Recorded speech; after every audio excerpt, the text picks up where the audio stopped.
ان کا transit time کم ہونے جا رہا ہے، ان میں جو ٹرانسپورٹیشن روٹ ہے وہ کاسٹ کم ہونے جا رہی ہے، ڈسٹنس کم ہونے جا رہا ہے، اور جو ڈیوریشن ہے، ٹائم ڈیوریشن وہ کم ہونے جا رہی ہے۔ اور جب یہ تیل کی فروخت ہوگی اس سارے خطے کے اندر، تو آپ سوچ لیجئے کہ یہ انڈیا سے لے کے وہاں تک، کیونکہ انڈیا تو پہلے ہی جڑا ہوا ہے، انڈیا تو ایران کے ساتھ پہلے ہی جڑا ہوا ہے چاہ بار کے راستے، تو یہ بیسیکلی یہ روٹ بن رہا ہے انڈیا کو بھی، یہ اسی لوپ میں ہے۔ تو یہ اس لیے میں کہہ رہا ہوں کہ کیا یہ انڈیا کی جیت ہے جو اس ٹرین کا آغاز کیا گیا ہے اور یہ کنیکٹیوٹی ایکسپینڈ کر رہی ہے ان تمام ملکوں کے درمیان۔ تو پاکستان میں سمجھتا ہوں اس وقت اسٹریٹجک گھیراؤ میں آ رہا ہے، اور اس میں سی پیک کی مجھے لگتا ہے کہ اس خطے میں شاید مرکزی اہمیت وہ نہیں رہے گی جو پہلے ہم ایکسپیکٹ کر رہے تھے۔ اور سیکنڈلی کہ یہ دوسرا سوال یہ بھی پیدا ہوتا ہے کہ کیا طالبان پر جو ہمارا ایک ایج تھا کیا وہ بھی ختم ہو گیا ہے اور وہ بھی ہم کھو دیں گے؟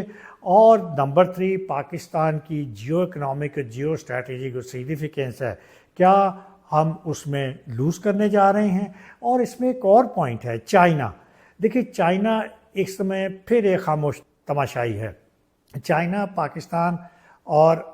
انڈیا کی جنگ میں تو چائنا ڈائریکٹلی آ گیا تھا، لیکن اس ساری گیم میں میری پریڈکشن یہ ہے کہ چائنا بھی جیت گیا، کیونکہ یہ ساری الٹیمیٹلی جو دیکھیے جب یہ ٹریڈ ہوگی تو چائنا کو سی پیک چلے نہ چلے، چائنا کی ٹریڈ تو بڑھنے جا رہی ہے اس روٹ کے تحت، افغانستان کے ساتھ، سینٹرل ایشیا کے ساتھ، انڈیا کے ساتھ اور ایران کے ساتھ۔ تو اس اور پاکستان پہ اس کا مزید امپلیکیشنز یہ ہو سکتی ہیں کہ یہ جو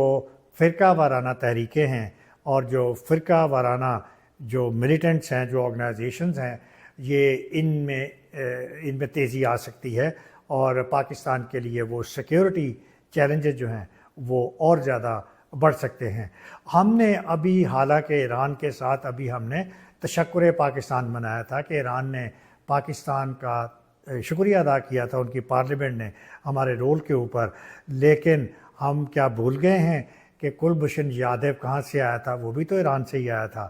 تو کیا ہم بھول سکتے ہیں کہ ایران اب کیا رول پلے کرنے جا رہا ہے؟ کیا پاکستان کو آئسولیٹ کرنے جا رہا ہے؟ کیا اس میں آپ کا کیا خیال ہے کہ ایران جو ہے وہ اپنے ہتھیار افغانستان کو یا جو ملیٹنٹ آرگنائزیشنز ہیں، کیا ایران ان کو یہ جو ہتھیار ہیں وہ ان کو نہیں بیچے گا؟ پاکستان کے پاس جو آپشنز ہیں اس میں آپشن نمبر 1 تو یہ ہے کہ Quetta Herat railway line immediately construct کی جائے۔ پاکستان اس طرح سے دوبارہ اس گیم میں واپس آ جائے گا، پاکستان دوبارہ سے اپنے آپ کو کنیکٹ کر سکے گا افغانستان کے ساتھ اور سینٹرل ایشیا کے ساتھ۔ دوسرا یہ ہے کہ پاکستان کو چاہیے کہ جو ML1 ہے، مین لائن 1، جو تقریباً $7.1 بلین کے ساتھ وہ یہ پروجیکٹ جو ہے جو بننے جا رہا ہے اور جو 2 سال سے التوا کا شکار ہے، پشاور سے لے کے کراچی تک وہ کنیکٹ کرے گا، اپ گریڈیشن کرے گا ریلوے ٹریک کی۔ میرا خیال ہے کہ یہ ہائی ٹائم ہے کہ ML1 کو ٹاپ پریورٹی پہ اس کو کمپلیٹ کیا جائے۔ تیسرا امپورٹنٹ پوائنٹ یہ ہے کہ پاکستان جو 2 ٹرانزٹ روٹس ہیں افغانستان کے ساتھ، ایک غلام خان روٹ ہے اور ایک انگور اڈا روٹ ہے، پاکستان کو چاہیے کہ فوری طور پہ ان کو کھول دیں، اور اس سے جو ہماری ایکسپیکٹڈ ہے، جو ہماری اکنامک ڈکلائن 20% تک ہوگا، ہم اس کو کسی حد تک اوور کم کرنے کی پوزیشن میں آ جائیں گے۔ نیکسٹ پوائنٹ میرے پاس یہ ہے کہ افغانستان اور پاکستان کے درمیان ٹریڈ میں پاکستان زیرو ٹیکسیشن کی پالیسی اپنا لے اور اس ٹریڈ کو فی الحال وہ پروموٹ ہونے پہ توجہ دے، اور اس خطے کے اندر اور ان ملکوں کے ساتھ پاکستان اپنا جڑاؤ رکھے اور اس گیم میں واپس آنے کی کوشش کرے، اکنامیکلی بھی اور جیو پولیٹیکلی بھی۔ اور اس کے بعد میرا ایک اور جو سجیشن ہے وہ یہ ہے کہ فوری طور پہ ایک ہائی ڈیلیگیشن میٹنگ ہونی چاہیے پاکستان کے درمیان، افغانستان کے درمیان اور چائنا کے درمیان، کہ یہ بھی اپنی کوئی نئی اسٹریٹجی لے کے آئیں اور اس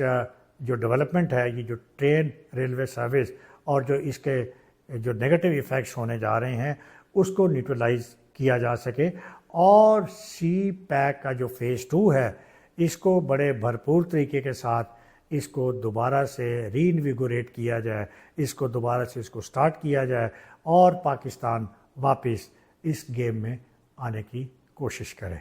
اجازت دیجیے، اللہ حافظ۔